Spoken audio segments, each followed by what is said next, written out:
Hi guys. Hi. Aunty aunty എനിക്കൊരു പ്രേമലേഖനം തരാമോ?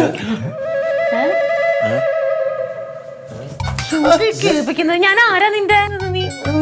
നിനക്ക് എന്താണ് തലയ്ക്ക് വല്ല കുഴപ്പമുണ്ടാ? പോയി മുടി വെട്ട് പോ. എന്തോ നിങ്ങൾ പറയണത്? നിങ്ങൾ രണ്ടുപേരും പണ്ട് പ്രേമിച്ചല്ലേ കിട്ടിയത്? അതുകൊണ്ട് അപ്പൊ ആ സമയത്ത് ഇഷ്ടംപോലെ പ്രേമലേഖനം അങ്ങോട്ടും ഇങ്ങോട്ട് കൈമാറിയിട്ടുണ്ടാവില്ലേ? ആ പ്രേമലേഖനം തരാമോന്ന് ചോദിച്ചത്.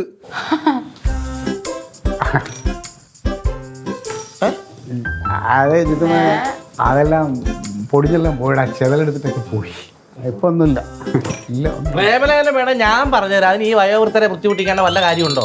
അങ്ങനെ ചുമ്മാ പറഞ്ഞു തന്നിട്ടൊന്നും കാര്യമില്ലെന്ന്. എനിക്ക് നേരിട്ട് കണ്ട് അത് മനസ്സിലാക്കി ഉൾക്കൊള്ളണം. എന്നിട്ട് ഒരു ഫോട്ടോ എടുത്ത് പിങ്കി കഴിച്ചു കൊടുക്കണം. എടാ, ആ പെണ്ണിന്റെ വീട്ടുകാർ നിന്നെ തല്ലി ചതച്ചതൊന്നും പോരെ. തല്ലുകൊള്ളാനായിട്ട് നീ വീണ്ടും നിക്കണം. ഞാൻ തല്ലുകൊള്ളണം പണിയൊന്നുമില്ല. നീ വിളിക്കുക അങ്ങനെയൊക്കെ ചെയ്തിട്ടുണ്ടെങ്കിൽ അവരറിയും. പിന്നല്ലാണ്ട് എങ്ങനെ അറിയും? അത് എന്റെ ബുദ്ധി ഉണ്ടെന്നേ. ഞാൻ വേറെ സെപ്പറേറ്റ് സിമ്മും ഫോൺ സീക്രട്ട് ആയിട്ട് മേടിച്ചിട്ടുണ്ട് പിങ്കിക്ക്. സീക്രട്ട് ഫോണോ? യെസ്. അതുകൊണ്ട് എനിക്ക് എത്ര പ്രേമലേഖനം വേണം ഞാൻ തരാം. തരുവാ? കൊള്ളാം. എത്ര വേണം? എപ്പൊ തരും? ഫോൺ എന്റെ ഇട കൈയിലോട്ട് വരുമ്പോ വല കൈയിലോട്ട് പ്രേമലേഖനം തരും. ഉറപ്പന്നെ? ഡൺ. വേണ്ട, ആവശ്യമില്ലാതെ പിള്ളേരെ അതും ഇതും പറഞ്ഞ് പ്രലോഭിപ്പിക്കണ്ട. ഇപ്പോൾ ഒരു പ്രശ്നം സോൾവ് ആയതല്ലേ ഉള്ളൂ കേട്ടാ. ആവശ്യമില്ലാത്ത പരിപാടി വേണം. താങ്കൾ ഒരു പ്രേമലേഖനം ഇഷ്ടംപോലെ എത്ര പ്രേമിച്ച അതൊന്നും ഇല്ല. പിന്നെ ഇഷ്ടം പോലെ പിന്നെ അന്ന് നമ്മൾ ആ പാടത്തിൻ്റെ അടുത്ത പാലത്തിൽ വെച്ച് ഞാൻ നാരങ്ങ മുട്ടായും ഒരു കത്തും കൂടെ നിനക്ക് തന്നല്ലോ. നീ അത് എപ്പോഴും തീർക്കളഞ്ഞില്ലേ? ക്ലീറ്റല്ലേ പറഞ്ഞു കീറാ? അതും കീറിക്കളഞ്ഞ എൻ്റെ എന്തോരം സാഹിത്യ സൃഷ്ടികൾ.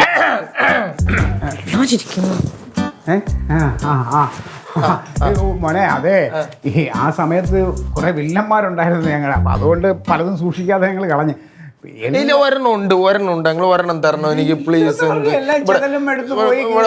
ബാക്കിയുള്ളവരാണെങ്കിൽ അറേഞ്ച് മാരേജ്, നിങ്ങൾ മാത്രമേ പ്രേമിച്ചുള്ളൂ. ഒരു ലെറ്റർ ആയോ പ്ലീസ്? എവിടെയെങ്കിലും കാണുമല്ലോ. നീ ഒരു കാര്യം ചെയ്ത് നാളെ ഞങ്ങളൊന്ന് നോക്കാം, വല്ല ഉണ്ടെങ്കിൽ എടുത്ത് വെക്കാം. ഉറപ്പാണോ? ഉറപ്പ് ഒന്നുമില്ല. ഉറപ്പായിട്ടുണ്ടെന്ന് എനിക്കറിയാം. നോക്കി ഒരെണ്ണം എടുത്തു വെക്കണം ഉറപ്പായിട്ടും കേട്ടോ. ഇതുകൊണ്ട് ഞാൻ തരാമെന്ന്. എന്താ ആരെങ്കിലും ഒരു ലവ് ലെറ്റർ ആയോ?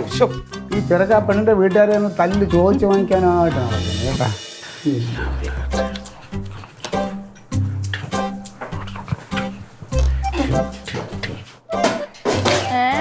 മുത്തേ, നീ നോക്കിക്കോ. അവനൊരു കിടുക്കാച്ചി ലവ് ലെറ്റർ എഴുതി ഞാൻ കൊടുത്തിട്ട് അവനെ ഒരു രഹസ്യ ഫോൺ സ്വന്തമാക്കും. സത്യമായിട്ട് റൊണാൾഡോ അങ്കിളിന്റെ വല്ലതും ഉണ്ടോ ഒറിജിനൽ കോപ്പി?